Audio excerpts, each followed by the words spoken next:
আসসালামু আলাইকুম। আমন্ত্রণ বাংলা ভিশন সংবাদে আপনাদের সাথে আছি ফাতেমা জান্নাত আইরিন। ভারী বৃষ্টিতে খাগড়াছড়ির মাটিরাঙ্গা সাপমারা এলাকায় পাহাড় ধস হয়েছে। পাহাড়ের ঢলে তলিয়ে গেছে জেলার নিম্নাঞ্চল, পানিবন্দী হাজারো পরিবার। বৃষ্টি চলতে থাকায় পাহাড় ধস ও বন্যা পরিস্থিতির আরও অবনতির শঙ্কা রয়েছে। চেঙ্গি ও মাইনি নদীর পানি বিপদসীমার উপর দিয়ে বইছে। মাটিরাঙ্গা সাপমারায় ভোরে পাহাড় ধসে বন্ধ হয়ে যায় সড়ক যোগাযোগ। পরে ফায়ার সার্ভিস কর্মীরা মাটি সরিয়ে যোগাযোগ সচল করে। অন্যদিকে তলিয়ে গেছে দীঘিনালার 25টি গ্রাম। কবাখালী ও মেরুং এলাকা ডুবে বন্ধ হয়ে গেছে রাঙ্গামাটির সাজেক ও লংগদুর সাথে খাগড়াছড়ির সড়ক যোগাযোগ। খাগড়াছড়ি শহরে শালবাগানে পাহাড় ধসে কয়েকটি বাড়িঘর ক্ষতিগ্রস্ত হয়েছে। পৌর শহরের বিভিন্ন এলাকায় ঝুঁকিপূর্ণ বসবাসকারীদের নিরাপদে সরে যেতে মাইকিং করা হচ্ছে। পার্বত্য জেলা রাঙ্গামাটিতে টানা ভারী ও মাঝারি বৃষ্টিতে বাড়ছে পাহাড় ধসের শঙ্কা। মৃত্যু নিশ্চিত জেনেও পাহাড়ের পাদদেশে ঝুঁকিপূর্ণ বসতিতে অন্তত 20,000 মানুষ। স্থানীয় প্রশাসন গত কয়েকদিন ধরে মাইকিং করে সরে যাওয়ার আহ্বান জানালেও সাড়া নেই। পুরো জেলায় 267টি আশ্রয়কেন্দ্র প্রস্তুত রাখা হয়েছে। রাঙ্গামাটি প্রতিনিধি নন্দন দেবনাথের তথ্য ছবিতে ডেস্ক রিপোর্ট। ভারী থেকে অতি ভারী বৃষ্টি চরম ঝুঁকিতে ফেলেছে রাঙ্গামাটির পাহাড়ে বসবাসকারীদের। বিপর্যস্ত জনজীবন। মৃত্যু নিশ্চিত জেনেও পাহাড়ের ঝুঁকিপূর্ণ বসতিতে আছে অন্তত 20,000 মানুষ। দুর্যোগপূর্ণ আবহাওয়ায় পাহাড়ি এলাকায় ভূমিধস সহ যাবতীয় ক্ষতি এড়াতে পাহাড়ের ঢালে বসবাসকারীদের মাইকিং করে সচেতন করা হচ্ছে। আহ্বান জানানো হচ্ছে আশ্রয় কেন্দ্রে যাওয়ার, কিন্তু বাড়িঘর ছেড়ে যেতে চান না বেশিরভাগ মানুষ। আমরা তো ঝুঁকিপূর্ণ আছি, কিন্তু বেশি যদি হয় বৃষ্টি পরে তারপর আশ্রয় কেন্দ্রে যাবো। আর রূপনগর আছে, তারপরে এই সাইডের নতুন যে রাস্তা হয়েছে ওখানে কিন্তু পাহাড়ের সাইডে সাইডে বাসা, পাহাড় কাইটা ঘর করছে, ওখানে ঝুঁকিপূর্ণ বেশি। আর মাটি নরম হয়ে যাবে, মাটি যদি নরম হয়ে যায় সেই ক্ষেত্রে পাহাড় ধসের সম্ভাবনা আছে।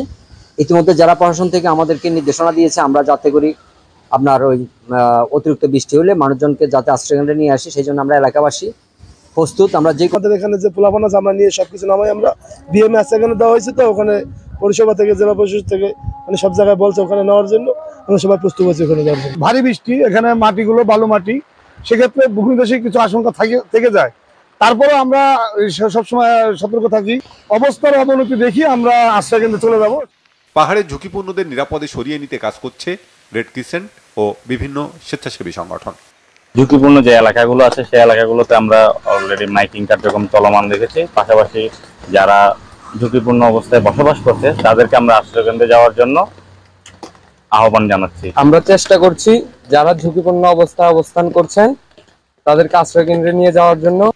আশ্রয়কেন্দ্র প্রস্তুত রাখা, যোগাযোগ ও বিদ্যুৎ ব্যবস্থা সচল রাখা, স্বেচ্ছাসেবক টিম গঠন, আইন শৃঙ্খলা বাহিনী প্রস্তুত রাখা, বন্যা কবলিত এলাকায় জরুরি ভিত্তিতে খাবার সংগ্রহের প্রস্তুতি সেরেছে জেলা প্রশাসন।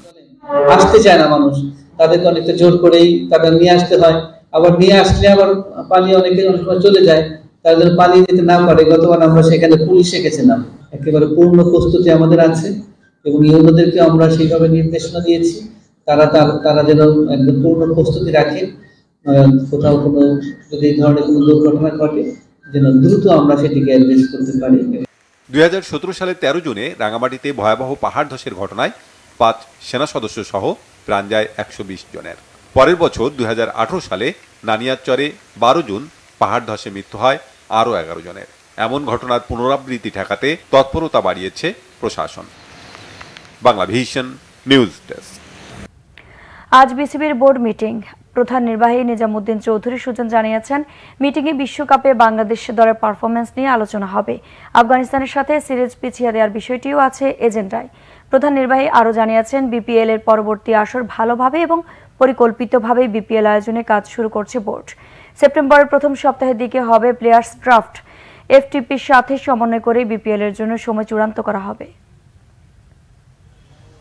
বাংলাদেশ দল কোনো আইসিসি মেজর ইভেন্ট বা কোনো এশিয়ান ক্রিকেট কাউন্সিলের এসিসির কোনো ইভেন্টে পার্টিসিপেট করার পরে যে আসলে যে পারফরমেন্স নিয়ে যে একটা আলোচনা হয় সেটাও একটা রুটিন ম্যাটার। এই বিষয়গুলো মূলত আলোচনায় থাকবে। আমাদের এফটিপি একটা কমিটমেন্ট ছিল আফগানিস্তানের সাথে আমাদের 2 টেস্ট ওডিআই অ্যান্ড T20। এটা আমরা আফগানিস্তান ক্রিকেট বোর্ডের সাথে আলোচনা করে আমরা চেষ্টা করছি যে একটা পরবর্তীতে একটা সুবিধাজনক সময় যাতে এটাকে রিশিডিউল করা যায়। গত বিপিএল লাস্ট এডিশনে যারা খেলেছেন তাদের সাথে আমরা যোগাযোগ করেছি এবং most of them have confirm there participation. দু একটা দল অংশ আমাদের জানাননি, ওগুলো জানালে তার পরবর্তীতে নেক্সট স্টেপটা আমরা ঠিক করব। এবং আমরা ইতিমধ্যে একটা সময় নির্ধারণ করেছি যেটা আমরা ড্রাফটের জন্য প্লেয়ার্স ড্রাফট, এবং স্টেপ বাই স্টেপ যে কাজগুলো এগুলো আমরা ভাবে করে নেব। দর্শক, ছিল এখনকার মতো। পরের সংবাদ দুপুর 12টায়। এছাড়া বাংলাভিশন সংবাদ ও সংবাদ সংশ্লিষ্ট অনুষ্ঠান দেখতে ভিজিট করুন www.tvnews24.com ও facebook.com/বাংলাভিশন নিউজ এবং সাবস্ক্রাইব করুন youtube.com/বাংলাভিশন নিউজ। ধন্যবাদ।